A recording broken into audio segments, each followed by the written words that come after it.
and I am the director of the webinar series as well as an executive board member.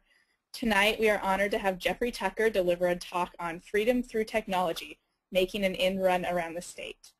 Before we begin though, I'd like to take a few moments to introduce SFL in the webinar series to everybody who hasn't heard of them or isn't familiar with it yet. SFL is a 501c3 nonprofit organization run by students and for students dedicated to liberty. We were formed 4 years ago when we realized there was an unfilled niche in our universities. We like to connect liberty-friendly students to other students, not only on their campus, but in the whole country. We like to connect them to the faculty, organizations, and provide them with resources to help them advance their ideas and applications of classical liberalism. The resources we offer include free books for student groups, handbooks on running student organizations, tabling kits, leadership training, and academic journal for liberty and society, and our conferences. We just concluded our regional conference season, so the next big one coming up is our international conference in DC, and it will be in February. So if any of you guys are interested in that, visit studentsforliberty.org to get information. The webinar series is also one of our big resources, and it's a way of giving everybody access to the ideas and mentorship in liberty year-round from wherever you are. We hold these webinars every other week to put you in touch with the top mentors and scholars for liberty in the country. For a full list of who's coming up and who we've already had, visit studentsforliberty.org. And tonight's webinar is with Jeffrey Tucker. Jeffrey Tucker is the executive director of the newly refurbished Laissez-Faire Books, a leading publisher of libertarian books, and he's also the founder and head of the Laissez-Faire Club. He is the author of Bourbon for Breakfast, It's a Jetson's World, and Beautiful Anarchy. This is also his first involvement with SFL, and we hope that we can continue having him involved in the future. And just to start, just please note that there will be about 10 to 15 minutes of Q&A at the end of the webinar. If you want to ask a question to Jeff, please go to your control panel and pull down the questions tab and type a question in. You can ask anytime during the webinar, but I won't read them out until the very end. And for those of you interested, this webinar will be recorded and archived onto our website in the next few weeks. So without any further ado, I present to you Jeffrey Tucker. Well, it's wonderful to be here. I hope you can see the screen here. I'm using photo booth on my Mac, which is a little silly because it's got like a curtain or something that makes me look like a vaudeville performer. But so I'm a little embarrassed by that. But nonetheless, here we are. First of all, let me congratulate you for being here. It shows in many ways that you're part of the elite. And you're part of the shaping of tomorrow because you have the technological savvy to be able to follow such things as marketing these seminars online. It shows that you have a network. You're probably networked into Twitter and Facebook and who knows what else. These are all important assets for you and capital for you going forward in life. It gives you an advantage over your peers, not that that's the goal in life, but the point is that the job market is very tight right now and will continue to be in the future. You need every advantage. So the fact that you're hooked into this world and can come to these kinds of seminars shows, several things. One, that you're networked up and that you're willing and able to use the tools that you've been given in your generation. And it astonishes me when I meet people who say to me, well, I'm sort of technologically illiterate. Well, okay, I'm sorry, but these days that pretty much means you're illiterate. I think it's a regrettable tendency that people have to react against change, react against progress, to resist, technology as if it's somehow, an enemy that's intruding into our lives rather than the reality, which is, the internet and technology in general is bestowing an unbelievable bounty on civilization, not just in the U.S., but all over the world. It is a game changer. Remember these days, ladies and gentlemen, because your children, should you have them, will ask you about them. They will want to know what it was like to live in the times when the smartphone first came out. They will ask you what it was like to use the internet in 2011 and 2012. You are frontiersmen and women. You know, you're the generation that is giving birth to a new world. And we are just at the beginnings of that world. It has dawned. Throughout human history, people have always believed that these are new times. At least this has been thought since something like the 16th century, when the times really were, for the first time, new. Because, you know, most of human history was one dull thing, one thing after another. Nothing ever changed. Population didn't increase. We never got more to eat. Our standards of living didn't rise. We never got more money. We never ascended in the social order. You were born a certain way and you died that way. All that began to change. In about the 15th and the 16th century, it began to change gradually and slowly. It began to take off. In about the early 19th century, we began to see the hockey stick when the modernity that you and I know and were born into was born. But let me tell you something, that there was yet another rebirth that happened in the year 1995. This was the year that the internet, probably inadvertently, was privatized by the government. If they could do it again, they would take it back, because that's what unleashed the new frontier. That's what's given birth to the new world, and that's what's changed everything. Historians used to talk about the Middle Ages, you know, from the fall of Rome up until the age of the Renaissance as somehow being the Dark Ages. That's probably not true. It's a shorthand. But let me tell you, if you want to think about the Dark Ages, just think about all of human history up till 1995, because that's when the age of information was born. It wasn't born out of nothing. It wasn't de novo. It wasn't like nothing preceded it. The reason I like to have this train behind me, because it always reminds me of how wonderful economic development must have been in the 19th century. This guy over here in the white suit, his name is James J. Hill, and he was a great railroad mogul, you know, one of the robber baron class, actually. He was a great entrepreneur of the 19th century and never took a government dime and never took a dime from the taxpayers, and always insisted on building his own railroads with his own money. He was the model for the Garrett's novel, The Driver, which is just a great novel, a story on which Atlas Shrugged by Ayn Rand was based. And so this man over here, James J. Hill, is the real John Galt, in other words, right? And this train, this is the internet. This was the internet of the 19th century. You know, for all of human history up to that point, the only way to get a message to, you know, to anybody, you know, was like smoke signals, and you had to travel by foot or by horse. The telegraph was an amazing invention because it was for the first time you had geographically non-contiguous communication across, you know, great distances. And you know, I'm going to talk more about this in this session, but communication is the key capital that builds civilization. So with the trains, you suddenly had this way to go very fast and transport goods across vast spaces. And you know, I mean, these guys, the men and women of this the train generation, saw that this was going to transform life. It was going to connect people who had been previously separated and bring new goods to people who previously didn't have them, allow us to experience things that weren't just in our vicinity, allowed us to move, to open our minds and see new things, and travel and transport. And in other words, the trains allowed us to meet human needs, to build a better world. And you know, I wish those guys were around now, because they could see what's happening with technology, and seeing that you know, the migration that's happened in the age of the internet makes the migration that happened into the age of the railroad look like nothing. And what kind of migration am I talking about here? I'm talking about the most astonishing migration in the history of humanity.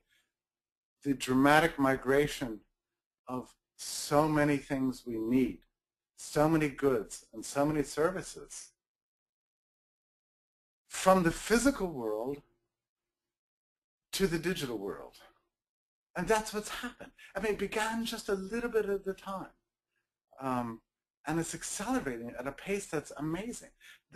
Just the fact that I'm able to lecture to you right now is a miracle.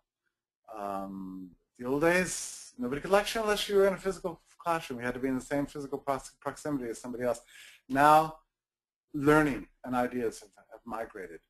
So much has migrated. The financial world has migrated to the digital world. Painting and music, and with 3D printing now, even physical objects, literature, art and culture. It's all migrated. We've formed our own associations and our own communities through this remarkable migration. I mean, if we're living in a rural area, we don't like our campus, we don't like our town. No longer. It doesn't matter. We can have vibrant, rich, wonderful lives, having built for ourselves our own customized civilizations with the tools that have been given to us by the app economy and by the internet and the World Wide Web, and we've only just begun to see this kind of what's happening.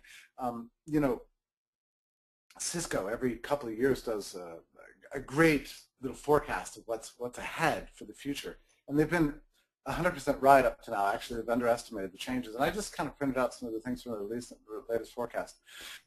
Right now, there are something like 10.3 billion network connections that are alive in the world. 10.3 billion, and there's only 7 billion people in the world. Can you imagine?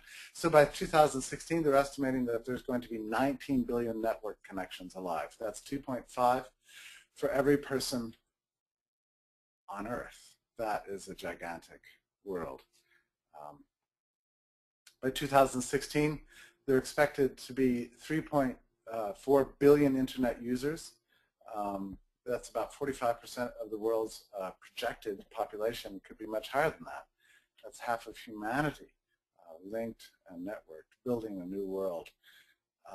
The broadband speed is expected to increase fourfold between now and then, and this is the statistic that blew me away.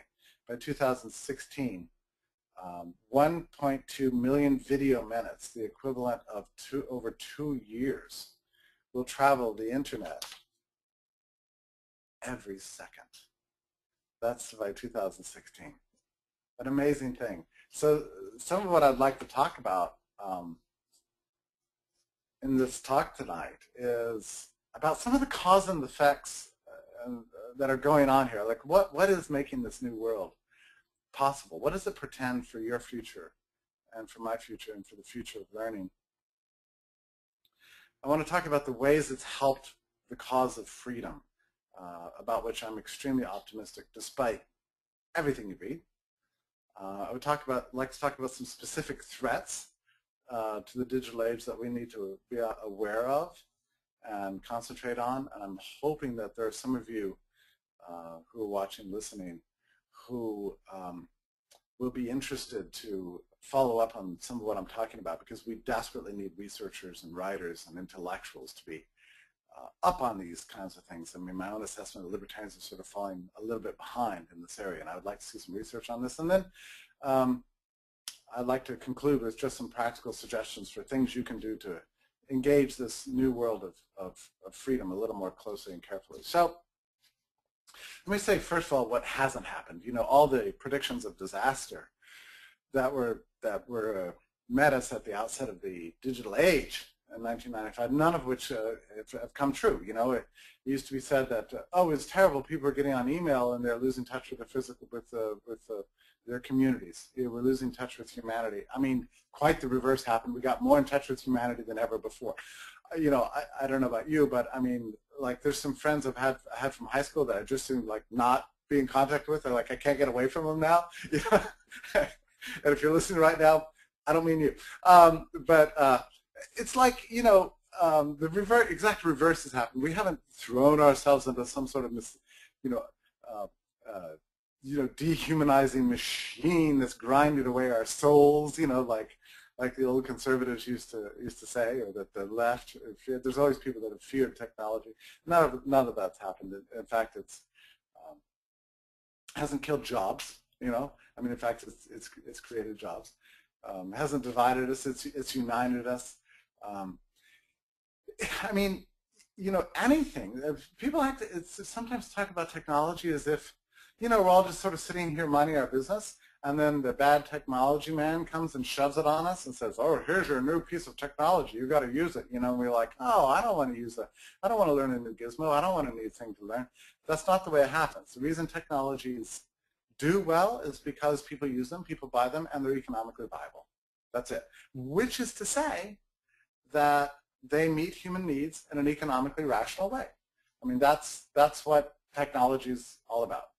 And technology that does meet human needs in an economically rational way, there's no man, no government that will ever stop it. If you want to look at the losers in history, look at those who stood against the forces of technological advance and said, no, slow down, wait, Those are the losers of history. The technology will blast through them one way or the other. There's no government in the whole world that's powerful enough to stop this train that's coming, which is dramatic change. So let's talk about the reasons, the forces that are driving this. It's funny. People who love liberty will sometimes say, well, it's just too bad that everybody's skeptical of the idea of liberty or anarchism or free markets or whatever, civil liberties. If we could just have a real life example to show that under liberty we get prosperity and we get human flourishing, and under statism we get kind of poverty and human suffering and a lack of human rights, then the world would be convinced. Well, the truth is that we've lived through innumerable experiments in history that have shown just this. East and West Germany, North, South Korea, and to my mind, the best example of the potential for human liberty in this world is found online. This is where we see all the principles that you read about in writers like F.A. Hayek and Mises and Friedman and Bastiat, Molinari, and all the great classical liberal traditions. This is where you see it all unfolding. The liberal tradition in general is capable of explaining this world. The problem is, and by the liberal tradition, by the way, I just mean generally the perception or the belief, the conviction that society contains within itself the capacity for its own self-management, for its own ordering. That if you let society alone, it will be the best that it can be, and that there's nothing outside forces could do to improve on that which society itself generates organically, whether it's in economics or culture or a religious faith or anything else. That's my own conviction. I'm a liberal in that sense, and I believe this. And I think we see a beautiful example of that in the age of the internet. The problem is people don't see it because there's an intellectual failure. There's a lack of understanding of the forces that are involved here. So I'm just going to go through them very quickly. I see them way behind. I wanted to be much further along in the lecture than I am, and yeah, I don't want to keep you here till midnight. So first, entrepreneurship. Now, entrepreneurship is one of the most mysterious forces in the world in a way. Strangely, you can take many classes in economics and never really discuss entrepreneurship except maybe in passing, like the entrepreneur notices arbitrage opportunities, opportunities to buy low and sell high, and that's what entrepreneurship is. And that's really wrong. If you read Mises or Kerzner, Israel Kerzner, a great economist, his writings are about to be liberated into the digital realm by Liberty Fund. I'm very excited about that. What entrepreneurship really is discovering something and creating something and bringing into existence something that doesn't currently exist. And that's why it's so difficult to come to terms with. It's that element of surprise that drives the market forward. It takes a static world and makes something new out of something that currently exists. It creates something brand new and tests it against economic reality and causes it to come into existence. So everything new that you see is in many ways something that's been like the child of the entrepreneurial impulse.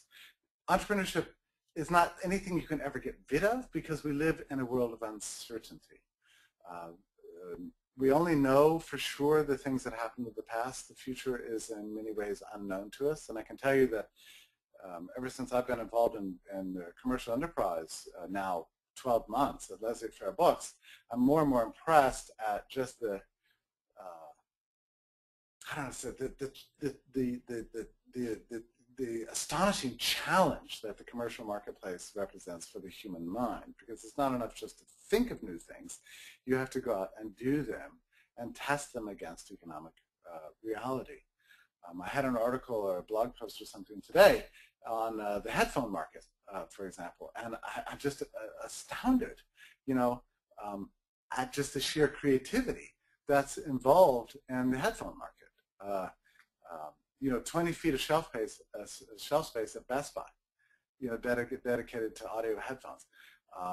Amazon.com has a headphone store.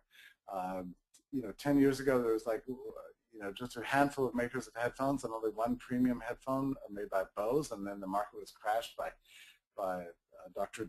Dre with his Beats headphones, which took over the market and slammed Bose around, and Bose responded by improving their product, and while those two were battling it out, suddenly 25 new competitors jumped in, saw the profit opportunities and jumped in and made new spectacular things that hadn't existed before. So this is entrepreneurship. It's making wild guesses about what you and I want and what we're willing to spend to get out there and do the thing. Now, I gave an example from the physical world, but the whole of the digital world is driven by entrepreneurship. That's everything's about testing and trial and newness and the play that's associated with providing new goods and services. So that's one thing. The second thing is private property, and people don't talk about private property. I mean, it's funny because in so many ways, the digital world, what makes it different from the physical world is that it has several aspects to it that are absolutely unique. One is scalability. So then in the physical world, if I knit a hat, one person can buy that. And if they bought that hat, I have to knit another one. But in the digital world, if I knit a digital hat, if there is such a thing, then you can buy it, and you can buy it, and you can buy it, and everybody can buy it. 7 billion people can buy it 7 billion times. And it continues to be made available. So scalability is an astonishing thing. And similarly, in the digital world, goods are not naturally scarce. There's not a natural contest for them. People don't have to struggle for them. Like if you go to iTunes and buy, a motet by Josquin Desprez, I don't have to, text you and say, hey, don't buy that motet because I was about to buy it, all right? We don't have to have an argument like that. In the physical world, we have to have arguments because everything's bound by scarcity. There's infinite reproducibility in the digital world. Time is obliterated, we can look at, a post that I made this morning is just as alive and relevant as something that I did 10 years ago. So time evaporates in the digital world. There's all these factors that remind us very much of utopia, like the kind of utopia that socialists imagine exists, that they dream about and talk about.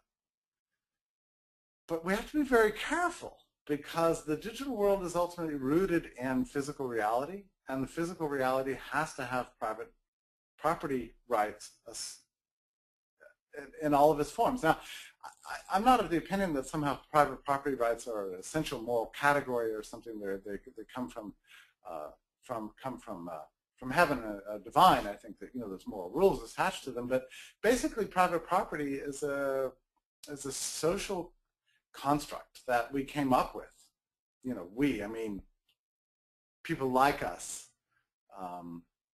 probably something like 500,000 years ago, to solve the great problem that of the depletion of resources in light of collective ownership. That's why we have private property. In other words, if you have scarce goods, not everybody can own them. There's a contest for who controls them and who has them. So you have to have private property. It doesn't do anybody any good to say, oh, look, I like your tie, so let's socialize your tie. Well, it doesn't make any sense to socialize socialist ownership of my tie. And it's got to be private property because there's just this one. That's it, I mean, either I'm wearing it or you're wearing it, and that's the only choice we have. So that's why we have private property, which gives rise to trading and cooperation. So these socialist theorists who talk about the digital world as a world of infinity and non-scarcity are right insofar as digits are concerned, but they're wrong in forgetting that ultimately the digital world is rooted in the physical world, and the physical world is ultimately controlled by scarcity, and because of the existence of scarcity, we have to have private property rights that give rise to trading and cooperation.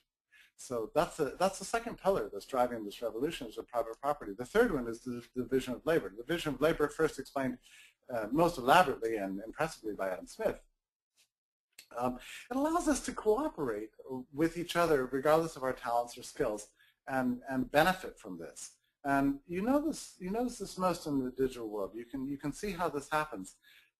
In the old days, I'm talking about like 1996, 97, or something like that, people used to talk about the webmaster as if there's one guy who could run a website, and that was it. Now, here we are, 2012, the tasks associated with digital management of digital spaces, have devolved into hundreds of tiny skills.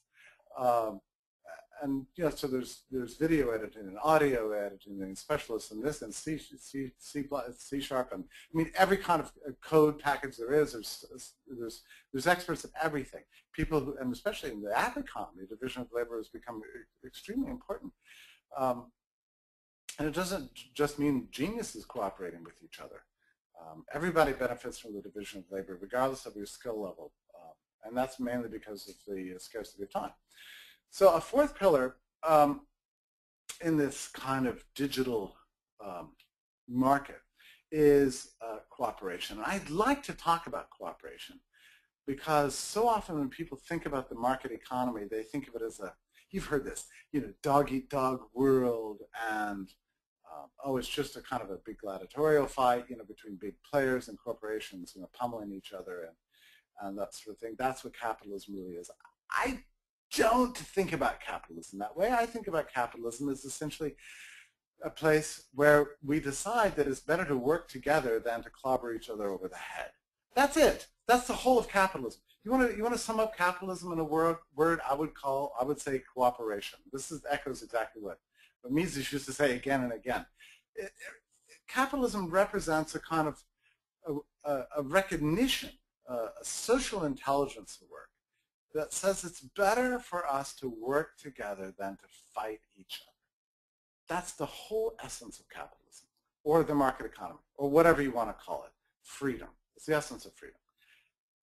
Our capacity to find ways to work out a life for ourselves by cooperating with each other. Alone, we're completely sunk. Cooperating, we can create what's called civilization.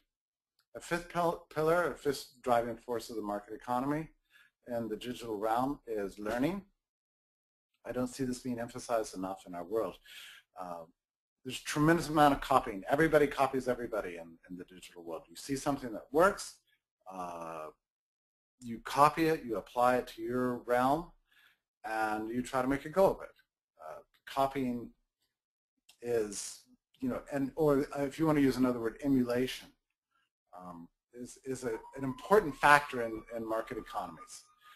It means that we don't have to make up everything on our own, that our own minds are simply not capable of thinking through every contingency, that we have to rely on the trial and error of what other people do, and then observe that and learn from it and make it our own. So the economic environment, learning isn't just about classrooms. Learning, entrepreneurship and enterprise itself is an ongoing learning environment. Then, of course, there's competition. And competition is a funny force. I mean, businesses hate competition. Every online provider right now would much rather be a monopoly than have to compete. But competition really comes down to the service of others. And it means striving for excellence, always in the service of others. And it never stops. I can tell you, now I can tell you from the point of view of a commercial provider, competition really just means like slavishly serving other people and serving the cause of excellence.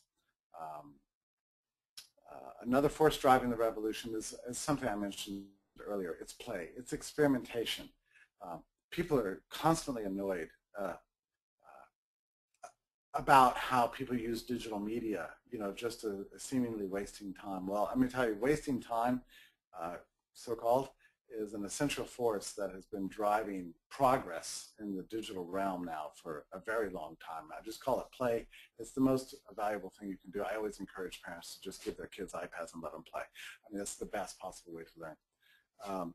Now, a final thing I want to mention about a force that's driving forward the digital revolution is essentially the Hayekian idea of an extended order. And if you haven't looked into this, it's a complicated idea. I have written a whole book on it. That's what Beautiful Anarchy is really about. It's about the fact that the end results of all individual human actions vastly exceed the capacity of any single mind to imagine it ahead of time. To be an actor in a free society is like being a single singer in a choir of 200 million, and every singer is assigned just one part, and you might only hear your part, and you might only master your part, and you only experience the whole when you step back and you hear all 200 million voices. And that's the order that we live in. It's not an order that anybody on his or her own constructed, and it's not an order that anyone planned or can control, no matter how much they try to do so. The extended order of the free society is a creation of all the multiplicity of actions and choices of individuals that becomes, in my own word, beautiful on its own terms. And that's what I would call the digital world. A very beautiful extended order that was not of anyone's particular design. Nobody designed it. So can we get to the topic now of how the digital world helps freedom? I would say in the first place, the most obvious thing, in the realm of education, classical liberals have been working for centuries to try to get the message out. Wow.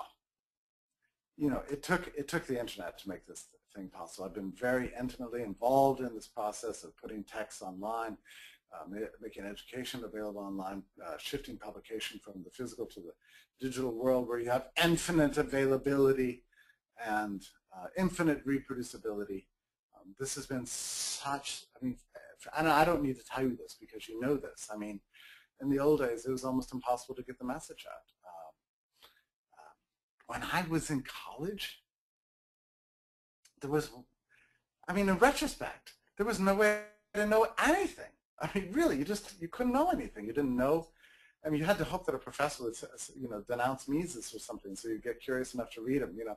But now everything is just instantaneously at your fingertips, and so much learning and so much inspiration. So, yeah, in that sense, the technology that has made available the ideas of liberty have done more for our cause, the technology, than all the politicians, you know, over the last several centuries combined. So, you know, it's just astonishing what technology has done for us. And in a practical sense,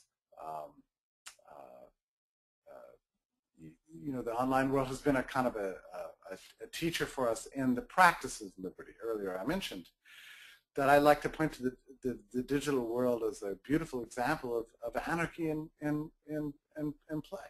You know, I mean, this is a world that's ultimately not controlled by any one person.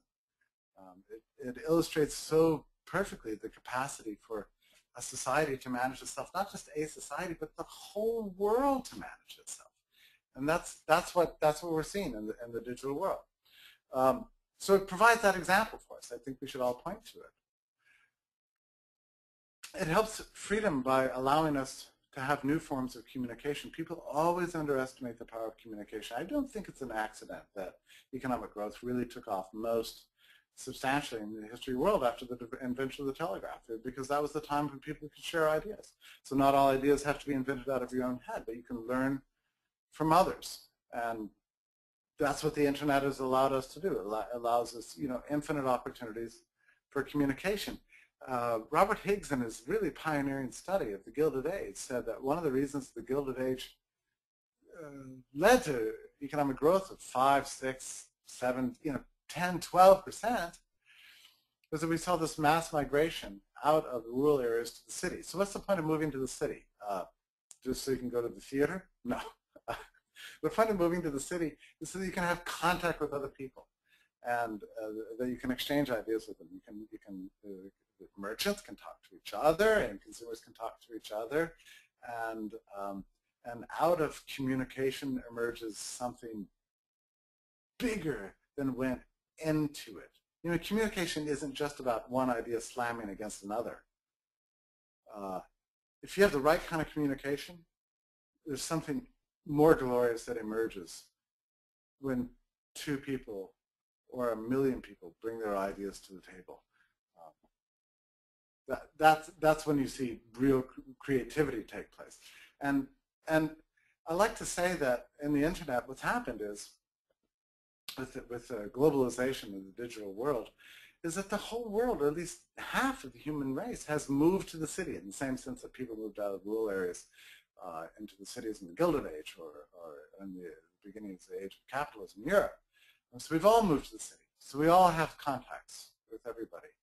And even if you don't entirely know it, every day you're learning and discovering things, and finding ever better ways of thinking about the world, discovering new possibilities. And you know, it's very funny to me, because how quickly we adapt to the new things we learn, and so quickly that I wonder sometimes if we're even aware of how much we're learning all the time from our experiences online. I picked up a shabby little tablet computer the other day for $78 from like the dollar store, CVS, or some kind of thing. I got it home, and it's running an Android operating system. And I was just furious with this thing. You know, it's like, you know, you're hitting it, and the pages don't turn right, it's a little bit slow, and you know, it's hard to find your way around. The apps are a little bit clunky. And then I stopped myself, and I thought, you know, the only reason I'm acting this way is because I have an iPad. You know, if somebody had handed me this in 2009, this would have been the greatest thing in the history of the world. I mean, I would have just been totally thrilled by it. Instead, I'm kind of like putting it down, you know. Well, what's happened? I mean, I've learned. I've discovered new things. People have discovered things for me, and I've integrated them into my life. And so I've upgraded my expectations. And that's a good thing. You know, people sometimes say it's regrettable how and I've said this too, that it's regrettable how much we take for granted. In a way, it's not so regrettable, because That's a driving force of history. It's a driving force of the digital age, the desire to improve, the desire to get better, the desire for a better life. Networks, that has helped freedom to an astonishing extent. You all have your own private networks.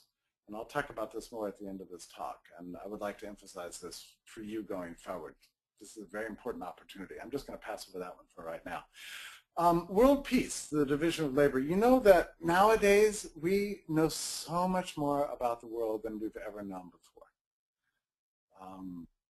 Even before 1995, for the average person, foreign countries were so foreign. We were invited by belligerent politicians to think of everybody other than ourselves and our immediate family and our community as the other. You know, just not really human beings. You can bomb them, you can tax them, you can keep their goods out, you can demonize them, you can just go around saying we're number one, they're crappy, we're great. That's less and less possible. And this is a really great blow for freedom, I think. We all know people from all over the world. We're constantly in touch with them.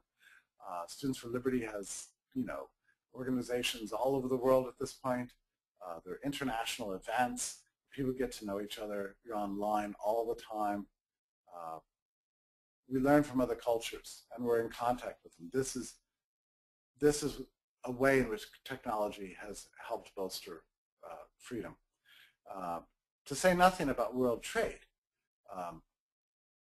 It's inconceivable. I remember hearing about back in the 1980s, people would talk about the new age of globalization. I used to kind of put it down. Well, you know, it turns out it really did arrive. I mean, globalization has proceeded at a pace that I never could have imagined before. And it's tremendously exciting. And so through that trade, it makes the world ever more connected and more dependent on each other. I feel sure that the U.S. would have gone to war against China a long time ago if it hadn't been connected through some sort of you know, these very intimate trading relationships. And the more intimate the trading relationships are with other people around the world, the greater chance there is for peace and freedom. Another point, and this is like the sixth point, I'm not really naming these one by one, but on my list here, ways in which the digital world helps freedom. I think this is very important. We've outrun the state. I mean, the digital world is innovating faster than the state can regulate it. Now, it's true that in many ways the state is catching up, and I will talk about that here shortly. But you know, markets are always outrunning the state. But now the markets are on hyperdrive, and the state is like, you know, still stuck in the New Deal. Let me see if I can pull up something here for you. This is a dumb little graph I made. I don't know if you can see that. You don't have to read that thing. What that is an organizational chart of the U.S. government. It's looked like that more or less since the New Deal. Just as stupid up at the top here, you know, you've got the original graph. The original graph that I got this from the website had the Constitution up at the top, but I had no pangs of conscience of deleting that. And like, what? The Constitution? Oh, sure. Anyway, so you've got your three branches and blah, blah, blah, and the agencies. This is just a stupid little thing. It was forged. You know, the whole central planning regulatory state of the U.S. was basically given birth to World War I and you know, given a shape in the New Deal, and you know, came into its own in World War II, and we've been stuck with it ever since. This is all kind of bogus. Now compare to this very nice picture that I pulled off. You can just go to the Wikipedia entry on the internet and see if you can see this thing. This is a global, from 2010, a global picture of networks around the world. You can see this little blow up of this one little tiny star with all the IP addresses spraying out from it. That's the difference between the way the digital world looks and the way the physical world ruled by government really is. And despite how much we resent the impositions of government in digital life, it's laughable. I mean, government intervenes, and every time they do it, terrible things happen. They took down the mega uploads, you know, site that was egregious, and body bagging sites all the time. Today, they took down one of my favorite sites, N-Trade. I mean, this is a bloody outrage, but let me tell you, it's a drop in the bucket. The world of networking and digital media and private associations being formed in digital life today is vastly larger than anything government can possibly regulate. It will not and cannot keep up. That is a great way in which technology is bolstering freedom. The element of surprise is that's embedded in the institution of entrepreneurship will always take regulators off guard. I don't know if you're aware of it, but in the physical world, the government regulates like practically everything. If the government wants a new kind of shape to a gas can, it just has to pass a new regulation. If it wants to slap a tariff on hiking boots, it can do that. Both these things are real. This is going on right now. If it doesn't like the way toilets are made, it just has to pass a regulation.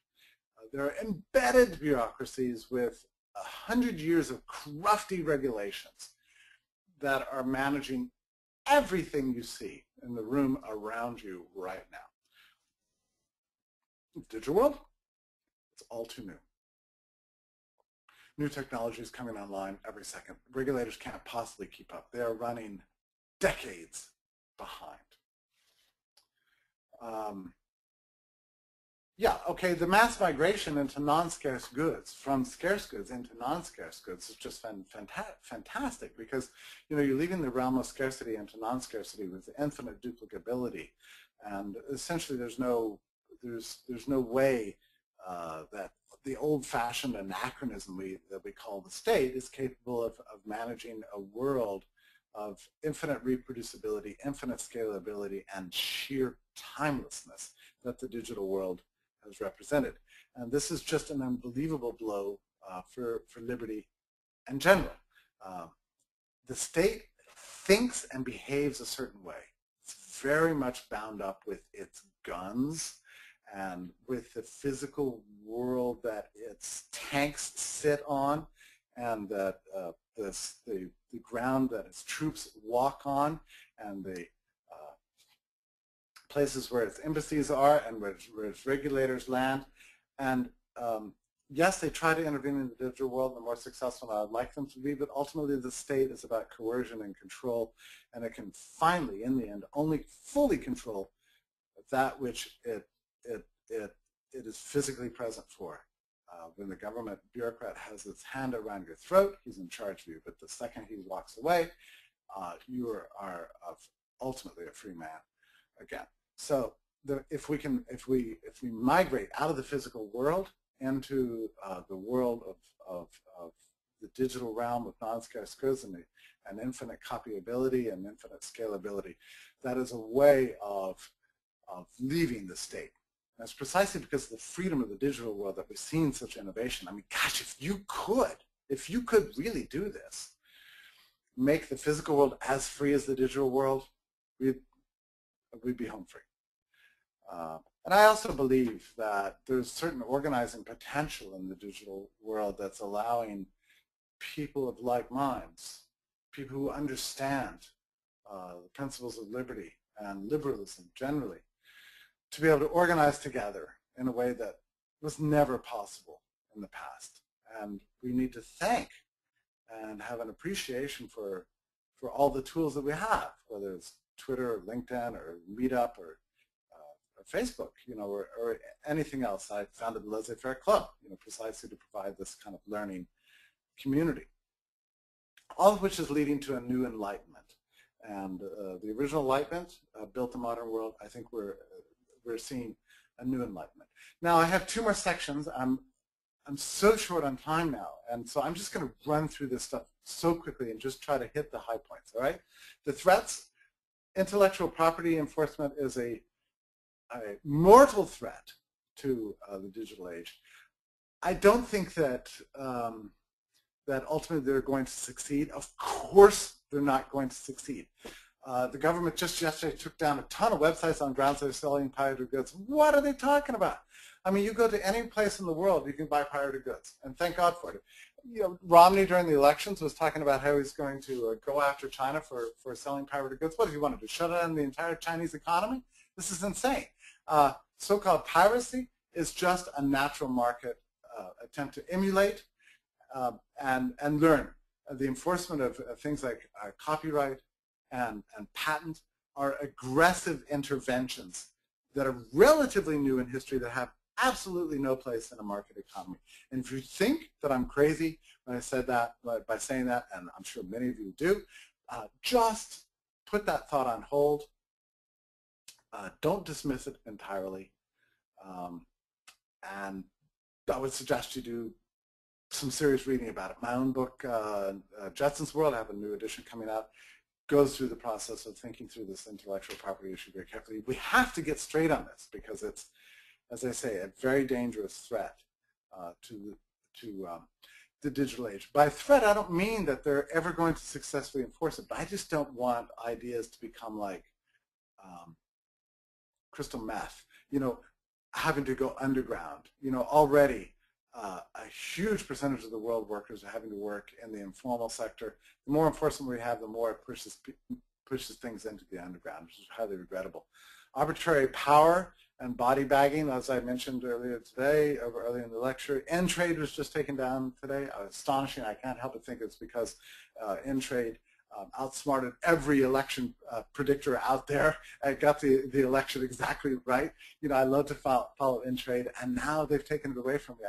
I can't even believe it. I can't believe it. I can't believe they're able to get away with that. As if the feds are going to eliminate betting by taking down N-Trade. So it's very dangerous. We need to rob from the state that arbitrary power to body bag websites. Killer fiscal and monetary policies. Of course, this is the reason for the current economic stagnation. It's the reason why the job market is so tight for you, and it's a reason for the anemic growth of 1%. There's no excuse for this. We should be experiencing 5, 10, 15% growth if we had a free market. This is what we get. But these terrible fiscal and monetary policies we're undergoing, which I'm sure you'll cover in other seminars, are dragging us back. They're holding us back. And every manner of regulation. God forbid that the government would ever regulate the digital world as thoroughly as it regulates the physical world, because they're absolutely wrecking everything in ways that we don't often know. Let me just conclude then with some suggestions for you going forward in this brilliant new world, which is coming whether government likes it or not, whether you and I like it or not. I think we should like it. I think we should throw ourselves into it and seize on it. Never forget that there will always be people that will emerge on the top in any kind of historical epic, and I think you should be among them. These are my suggestions for you. In the first place, you have an opportunity right now to build your own private capital that you own and possess and can carry from job to job wherever you are. You do not have to be dependent on anyone or any institution, thanks to the tools that we've been given in the digital age. And I'm speaking about things like LinkedIn. Okay, if you don't have an account, get one now. Start networking with people online. Go ahead and build up your number of Twitter followers. Get cool. Learn how to make really cool updates. Cooperate with other people. Like things that you like online. Get other people to like what you do online. All of these things will help you. They will give you more freedom and more independence. When you get out into the job marketplace, you will discover that we're all this way. We all become highly dependent in a way on where we work, and especially with the stupid healthcare laws the way they are, we have to depend on our workplaces to provide us even such normal things as paying for our doctor bill or whatever. You don't want to be dependent on any institution for making you who you are. These tools allow you to possess these things for yourself. Start now assembling that personal capital, which you can port around with you wherever you live or whatever you do for the rest of your life. Your friends will help you, but you need them. Do not dismiss these tools. That's my first point. My second point is use the tools. So I have covered that. Use them. Make them. I think networking tools are more important than anything else you could do to give yourself an advantage of life. People who don't take advantage of them, dismiss them, and I know plenty of people who are this way, are just making a profound error. They are tools of liberation for you and me and everyone. My third point, never stop learning. We've never had better opportunities to read and to discover and to be disciplined in our habits of thinking. One of the dangers that comes with every political ideology, libertarianism included, is that people can tend to think of them as completed systems. Like, I already know the non-aggression axiom, so I don't need to know anymore.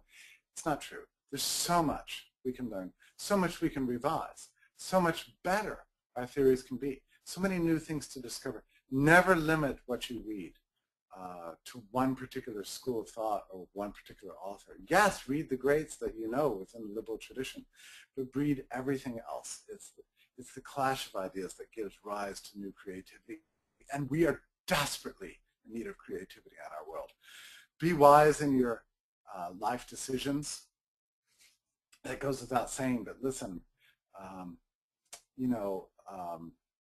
the digital world is a world of instability. That's not anything we should regret. It's something we should embrace, because instability and upheaval leads to creativity and greatness.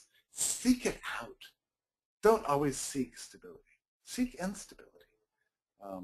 These are, to take risks is the essence of success, as we've learned. And finally, I just want to say that we need to have confidence in our future. After the election of Obama, I couldn't believe the level of despair that was out there. People were just like, oh my God, where can I move? Got to move to New Zealand, I got to get myself a second or third passport. Maybe I'll just dig a big hole in the ground and fall into it right now because, civilization is coming to an end. Don't believe it. It's all nonsense. The next 4 years are going to be very much like the last 4 years, except, you know what? We've seen a lot of progress over the last 4 years. I mean, I only need to point to the iPhone to illustrate that, to the fact that the seminar is occurring right now and probably would never have been able to have occur 5 years ago. Be confident in the future. The opportunities are there if you look for them. We've never lived in an age of opportunity like we live right now, despite Leviathan.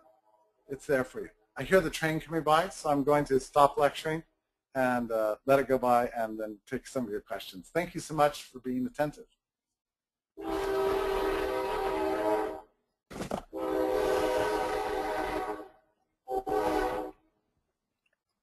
Well, thank you. It's gone. Great. Well, thank you so much for that, and I'm sure that nobody minded that you went over time. I hope not. Yeah. No, I'm sure. They've all seemed to enjoy it from their comments. But are you willing to stick around for like 10 or 15 more minutes for a few questions? Very happy to. What? Oh, there we go. Yeah, very happy to. Yeah, sure. I'm sorry I went over. It's always dangerous when I start talking. When you talk about something you love, and people are listening, you can talk a long time. Sorry about that. But anyway. No, don't be sorry. So the first question is, does the recent news about the UN trying to take greater control over the Internet concern you, or do you believe the Internet is now impossible for the state to control? Well, what I think that's most great about the various threats, this is going to sound strange, but the great thing about these kind of very public threats to the Internet, and I would say this is true about even like when Sandy took out the grid and when Gaddafi, shut down the Internet, and when people are body bagging websites. What's cool about this is that we've got entrepreneurs that are hard at work to try to make the digital world invulnerable to these kind of controls. So I think in a way the threats serve a productive purpose. And I don't know if that makes sense to you.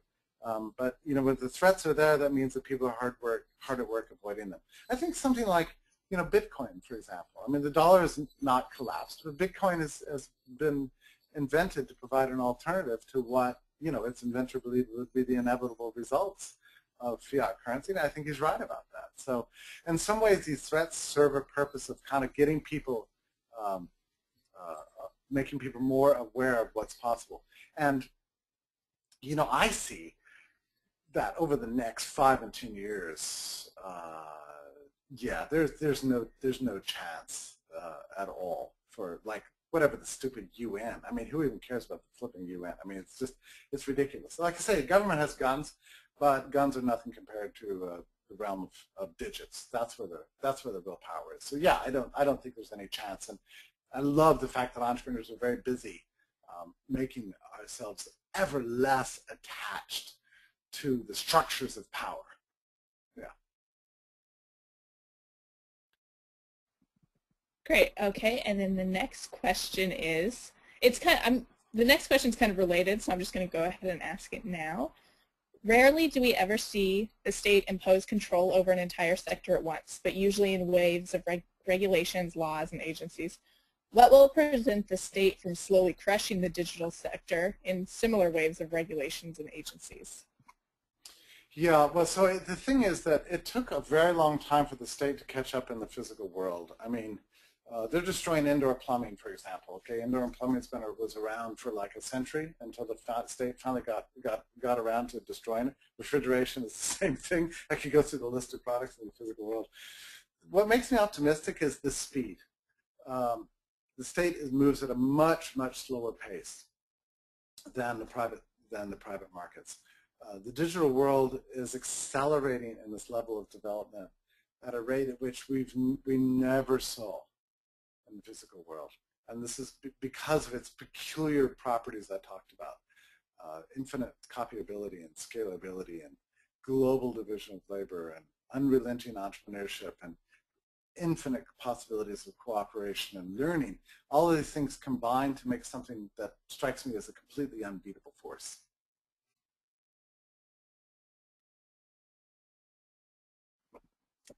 Okay, the next question we have is, do you forecast technology toppling the need for government's existence? That is, do you think that technology will reach a point that will render the government's existence obsolete? If so, how soon? Haha. Yeah, okay, those are really two separate questions. So I don't believe that we ever need a government in the first place, at least not in the nation-state sense that it emerged, sometime around the Renaissance. As I said initially, my definition of liberalism is conviction that society works out its problems for itself. Whether that makes a good society or a bad society is up to you and me and everybody else, but I don't think there's anything that government, putting a bunch of thugs in charge, of our lives and property is going to do to improve anything. So, here's the way I see the future. I mean, that organizational chart I gave you from the federal government and state government system, I mean, they're not going to change. They're just going to be the way they are. And, I don't think any of us should hold out any hope at all, really. I don't. For any big changes in Washington, like, oh, suddenly there's going to be budget cuts and Bernanke is going to see the error of his ways and everything's going to shift. No, I don't think so. I don't think this is going to happen. What I see is this beautiful anarchy I'm talking about, this extended order of global division of labor, this infinite, indescribable network of communication, association, and division of labor and creativity. It's essentially becoming too large and too magnificent for the state to control. And I see the state as becoming eventually obsolete. This past Halloween, at my local costume shop, the big selling costumes were Indians, jailbirds, on the loose, and like bandits and other kinds of things. I mean, and if you look at shows on television, what's popular? Mad Men, I mean, a deregulated world to say the least. Breaking Bad, a crystal meth billionaire, okay. And I mean, in other words, there's a new vogue. I guess what I'm trying to say is that there's a new vogue for Breaking Bad in general, for getting outside the law, for proceeding with your life.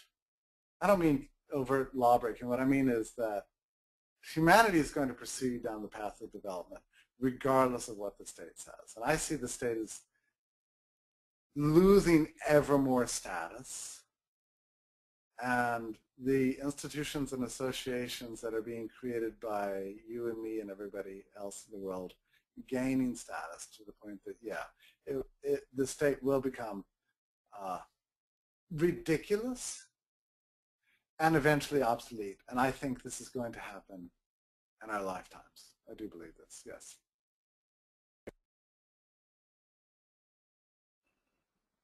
How could internet kill switches affect the liberty movement? Well, like I say, there's many people that are hard at work right now trying to find workarounds for the internet kill switches, and I think we're seeing ever more progress. I've got some devices myself that uh, would seem to get around them. And this is really a question for specialists, and I have my own answers to it. But I think what happened with Gaddafi in Libya is an instructive thing, because that put every internet entrepreneur and digital, geek, hyper geek on the planet on notice that the government wants the internet shut down. I mean, the government does want the internet shut down. I mean, we need to recognize that. The world they want to manage is not a world of cooperation and sharing. It's not a world of dynamism and creativity and growth. They want to manage a world that's static and stuck and physical, of compliant people that just march around in straight lines like in an Orwell novel. I mean, that's essentially what they want. They're not going to get that. And the fact that entrepreneurs and billions of people are aware of this means that we can prepare. And I think that those preparations are ongoing now. I don't think they're going to be able to get away with it. I mean, look, even in China, I mean, it's crazy. China tries desperately to control the internet. And, they have a huge list of websites that you're not allowed to go to. When you first move there, you're like annoyed. And then you realize, oh, I just need to use this little proxy tool on my browser, and I get everything I want. I mean, it's relatively simple to break through this. We can't forget the governments can get demoralized too, and we're going to beat them back, and they're going to be demoralized over time. I mean, it's utterly unenforceable. There's no turning back. Is my point. I said at some point that there's one principle of history you can know for sure: is those who resist technology are going to be buried. And I think that to the extent governments do this, they're going to be buried. That's what I really believe that. I think that's what we've seen over the last 15 years. And we'll see that over the next 15.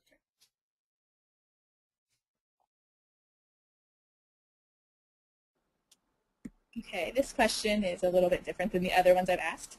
Have tech companies gone too far in terms of obtaining patents, such as Apple copywriting the page turn or rectangular phone shape? Yeah, so I like this question. It's funny because I'm a big fan of Apple products, and yet I worry that they're losing their edge. Anytime I see a company that's relying on its patents enforcements to keep the competition at bay, it makes me want to sell the stock.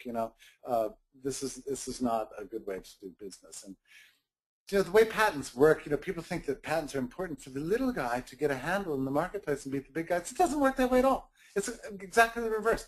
It's a way for the already successful companies to lock in its profitability schema and beat back its competition and slow down the pace of development. You can't say that everybody who owns a patent is a bad guy. I mean, you have to remember the critical thing to understand about intellectual property is it's not a contract. A contract is between you and me. Intellectual property is universally binding against all third parties. So this is a problem. It's a coercive imposition on the market. So, the problem is if you invent something, and by the way, I should tell you, most companies I know and most big entrepreneurs will tell you that they don't rely on patents for anything. You can't depend on a patent. Never made anybody rich. It can prolong a period of profitability, but it's not going to make you commercially successful. But many times, people have to acquire patents for defensive reasons, especially in the realm of software, which has just gotten such a terrible, thickened patent enforcement. Everybody knows about this. It's just terrible. You have to get the patent to protect yourself against somebody else getting the patent and shutting you down.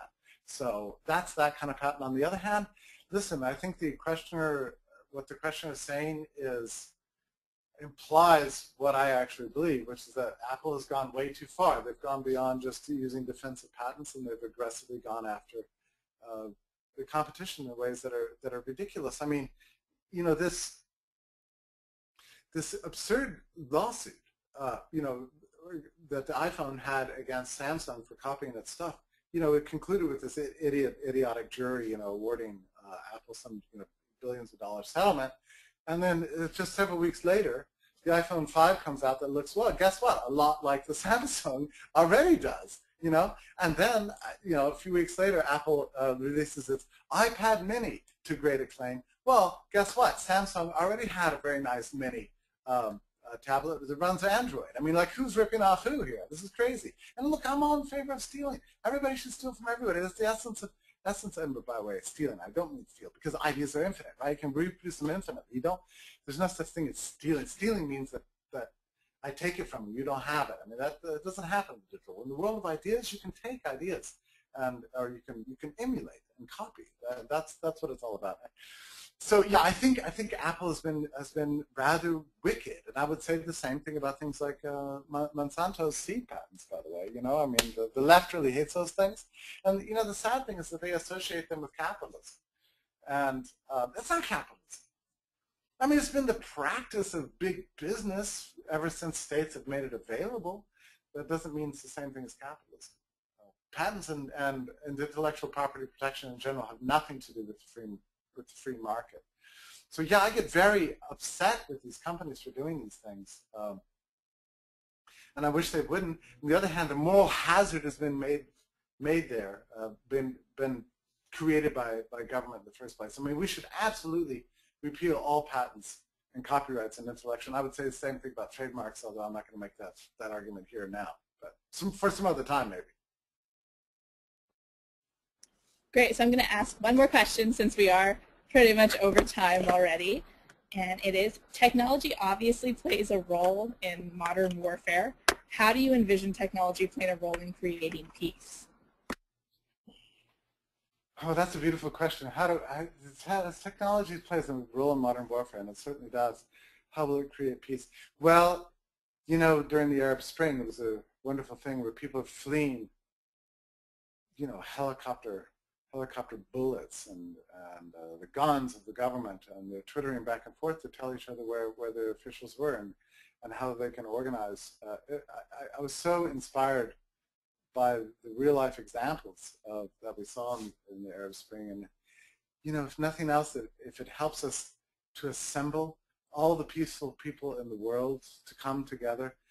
One of the things I think we've learned in the digital age, in the age of communication and being in touch, is that all the people of the world have more in common with each other than any of us have with the politicians and the bureaucrats who rule us.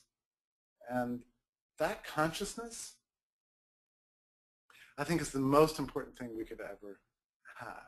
That's why I urge all of you to form your networks, to be optimistic about the future, to always be attentive and alert to opportunities. See yourself as an important player, whether it's in creating new businesses or writing brilliant books, or as a teacher or a pianist or whatever it is you're going to do. There is an important role for you to play in building the new future that was, the new civilization that was born in 1995 and that is still in its infancy.